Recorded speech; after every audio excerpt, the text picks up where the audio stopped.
जों हानि बेलायाव बेखौ जायफ्रा लिगेलि मोननो गोनां बिथांमोननो हा होनायाव जों बेबस्था लागासिनो दं। ट्राइबेल बेलेन्स ब्लक आसामाव जिथुनाखि जों ट्राइबेलफोरनि अधिकार हिसाबै ट्राइबेलफोरनि हानि रैखानि थाखाय ट्राइबेल बेलेन्स ब्लक लाना होदोंमोन।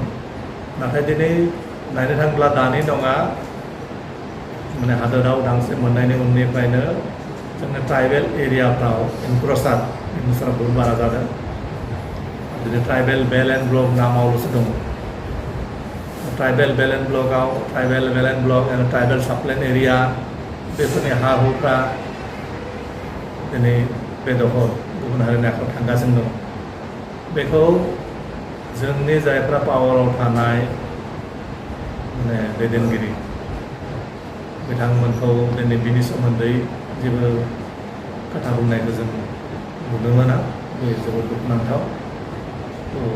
बेखौ जों अप'ज खालामो आरो बेबायदि हाराव जुदि ट्राइबेल बेलेन्स ब्लक अल आसामाव सोलिबाय थायोब्ला जोंनि रुलिं पार्टिफ्रा बाहेरनि माने श बिघा सोरबा 50 बिघा 100 बिघा 200 बिघा 500 बिघा बेबायदि एलटमेन्ट माने केपिटेलिस्टफोरखौ पुजिपुतिफोरखौ सोरबा माने माबाफोरखौ बेबायदि हा एलटमेन्ट होबाय थायोब्ला जोंहा माने बहुत खहा जागोन।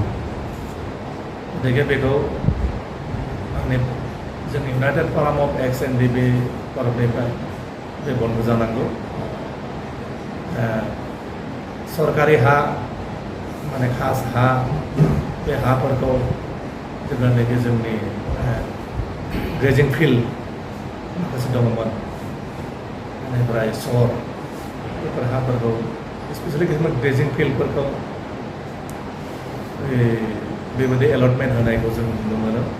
बेफोर खिन्थु बाहेरनि मानसिफोरखौ बिदि एलटमेन्ट होबाय थादों।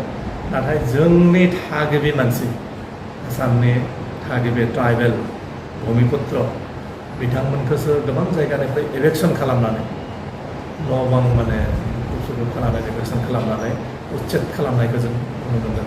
बे जोंनि थाखाय भाग्यजनक। जिथु सरकारा जोंखौ माने हा हुनि रैखाथि होगोन होननानै गोबां खोथा होनानै पावाराव फैदों। नाथाय बे सरकारानो दिनै बेबायदि खालामबाय थादों। जोंनि इउनाइटेड फराम अफ एक्स एनडिपि आफादा मोनसे एक्जिकिउटिभ मिटिं जिरायनायनि गेजेरजों